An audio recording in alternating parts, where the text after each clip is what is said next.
Et bonjour, ici Jean-Christine Okami. Et moi, c'est Jean-Jacques Jacob. Vous me connaissez pas, c'est normal. Les autres vidéos, j'ai participé au montage. Aujourd'hui, on va mettre One Piece en PLS. Pourquoi? Parce qu'on va pas vous révéler ce qui se passe dans le prochain arc, ni dans le deuxième, mais dans les 3 prochains arcs. Et en plus, on a une nouvelle intro. Oh là là!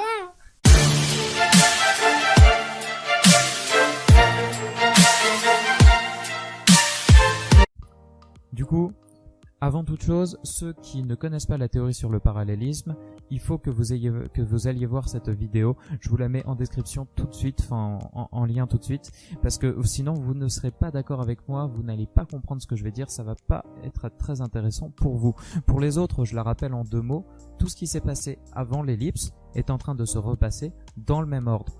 Du coup, chaque arc pré-ellipse est lié à un arc post-ellipse, par exemple l'arc de Dressrosa et celui de Alabasta, ou encore celui de Whole Cake Island et de Enies Lobby. À partir de ça, vu que ça se déroule dans le même ordre, on peut essayer de prévoir le futur, et c'est ce qu'on va faire dans cette vidéo. D'ailleurs, on connaît déjà le prochain arc, il y en a qui disent que ça sera peut-être la rêverie, d'autres que ça sera Wano Kuni, mais non. Là, le parallélisme, il nous a donné la réponse, ce sera Wano Kuni. Pourquoi? Eh bien parce que Wano Kuni, on sait déjà qu'il est lié à Thriller Bark, et que Thriller Bark est l'arc juste après Enies Lobby.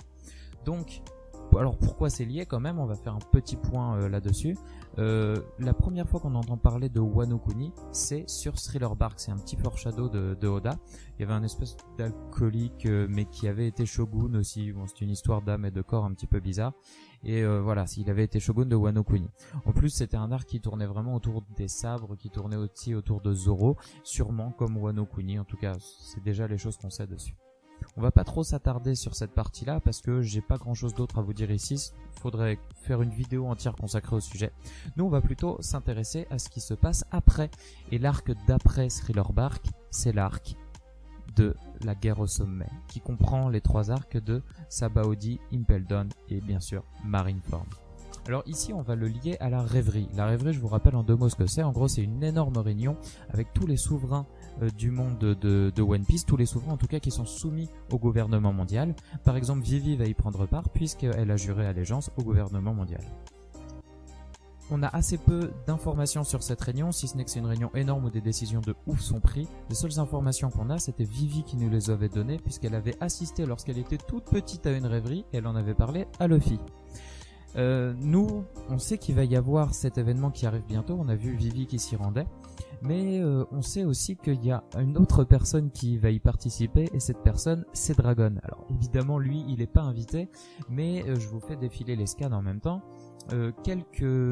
À peu près en même temps, on voit Dragon qui convoque tous ses généraux et qui leur dit les mecs, venez, on va participer à un truc de ouf quoi. D'un seul coup, il fallait regrouper tout le monde et a priori, c'est un rapport avec la rêverie, hein, on va pas se mentir. Alors, qu'est-ce qu'il a en tête? Je ne sais pas. Est-ce qu'il va essayer quelque chose de pacifique, un espèce d'acte diplomatique pour essayer de convaincre les gens de rejoindre sa rébellion, ou est-ce qu'il va faire des coups d'éclat en, je sais pas, démontrant sa puissance, j'en sais rien, faire un peu le mec là-bas, on n'en sait rien.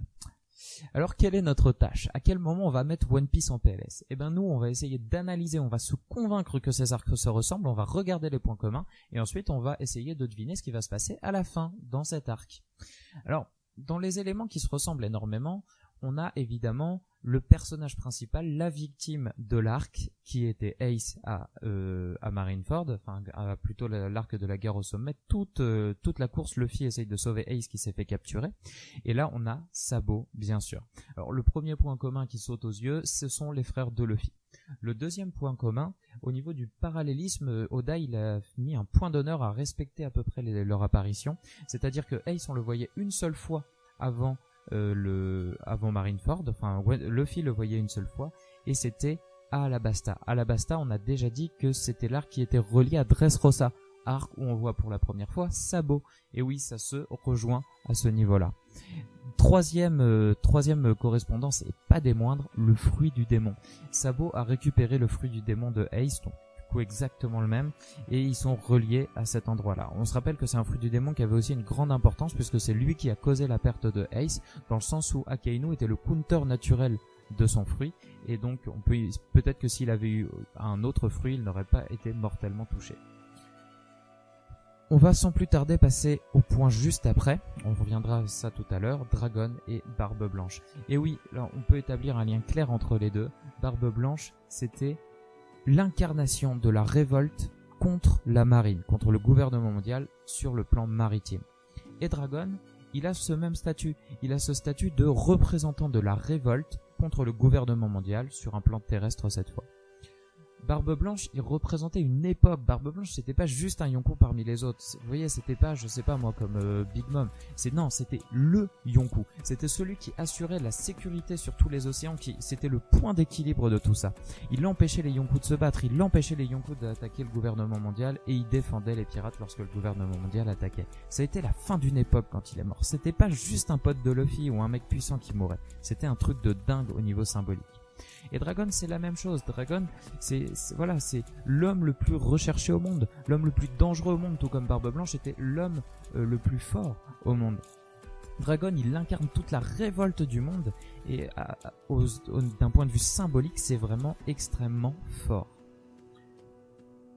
Maintenant, il y a la situation aussi qui se ressemble beaucoup. Alors pourquoi la situation? Je vous fais défiler des scans en même temps.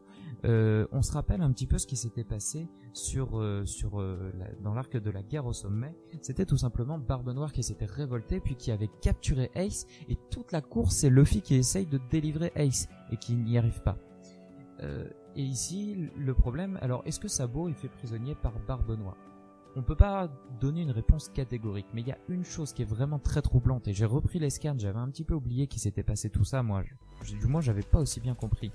Mais Barbe Noire est arrivé sur l'île, sur cette fameuse île, le QG des révolutionnaires, où on sait qu'il y avait Dragon et Sabo, et il a appelé le gouvernement mondial. Sauf que quand le gouvernement mondial, la marine et le CP0 sont arrivés, Barbe Noire était sur l'île, il a commencé à faire un peu le mec, ensuite il s'est barré. Mais l'île était à sac, il n'y avait plus rien dessus. Alors qu'est-ce qui s'est passé avec les révolutionnaires? Là le débat il est ouvert.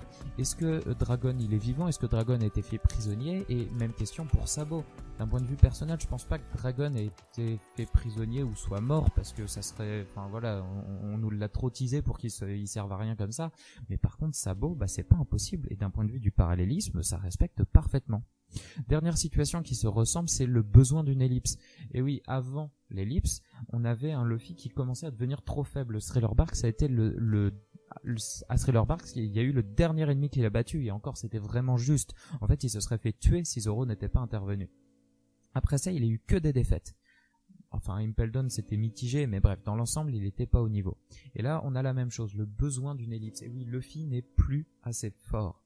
Luffy n'est plus assez fort et il a besoin d'un boost de puissance qui serait donné par cette ellipse.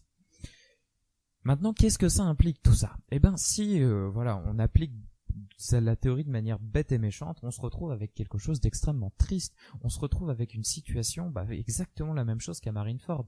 Un combat final avec d'un côté Dragon, Sabo, peut-être Luffy et peut-être d'autres grands noms de tout ça, notamment les généraux de Dragon, et on a en face la marine, tous les chefs d'État et les organisations d'espionnage que sont le CP0 et compagnie. Et on est sur une victoire du gouvernement mondial. On est sur Dragon qui meurt tout comme Barbe Blanche, on est sur Sabo qui meurt tout comme Ace. Et derrière, on aurait cette fameuse ellipse de Luffy. Et c'est un peu terrifiant là si on pense à ça. Mais moi je ne pense pas que tout ça va arriver. Et même si je crois énormément au parallélisme, je ne pense pas qu'à ce moment-là, Oda va le respecter parfaitement, du moins pas de cette manière. Et pourquoi ça? Eh bien, depuis le début, l'histoire du parallélisme, tout comme énormément d'autres codes, que ce soit les foreshadows, que ce soit plein de choses, c'est un langage qu'a Oda, une discussion entre Oda et les théoriciens. Là, si vous écoutez cette vidéo, nous tous, on n'est pas des lecteurs lambda de One Piece. On ne voit pas les mêmes choses. Mais le lecteur lambda, lui, il est pas au courant qu'il y a une histoire de parallélisme, qu'il y a plein de foreshadows de Oda. Il est pas au courant de tout ça. Sauf que ici, à ce moment précis, eh bien, le lecteur lambda se rendrait compte. En fait, en voyant la situation, il penserait à Marineford et il se dirait non, Oda, il va pas faire la même chose quand même. Non, ça serait ça serait horrible. Et là, si ça se passe, c'est-à-dire que finalement Sabo se fait tuer par Akainu de la même manière, tout le monde le verrait et ça serait horrible. Ça nuirait au plaisir. Là, Oda il perd la moitié de sa fanbase. Enfin bref, ça gâcherait le suspense, ça gâcherait tout. Et du coup, c'est pour ça que je pense qu'on va avoir un parallélisme inversé. C'est-à-dire qu'il va se passer à peu près la même chose dans les mêmes conditions, mais à l'envers. Et là, ça sera un peu un coup de génie de Oda, parce que c'est un artisan du manga et tout ça, mais c'est aussi un artisan du troll, ce mec-là. Il exploserait, voilà, toutes les théories qu'on a pu faire. Et ici, du coup, on aurait la situation inverse. Qu'est-ce que ça donne? Eh ben, ça donne déjà Dragon et Sabo qui sont en très mauvaise posture à un moment donné. Sabo, il se fait attaquer par Akainu. Là, on est tous en mode non, c'est la fin, c'est horrible, c'est terrible. Et là, il se retourne et il explose Akainu. Mais ça serait un truc de fou. Est-ce que vous vous rendez compte d'un point de vue symbolique, quoi? C'est Ace qui arriverait à se venger à travers Sabo. C'est le même fruit, la même situation, la même personne. Il explose Akainu. Plus Akainu, sérieux, il est horrible, ce mec. Les autres commandants de la marine, ils sont cool, franchement, ils sont puissants, c'est des ennemis, mais ils sont cool. Mais Akainu, il est juste horrible. Donc voilà, ça serait normal qu'il meure à ce moment-là. On a tous envie qu'il meure à ce moment-là.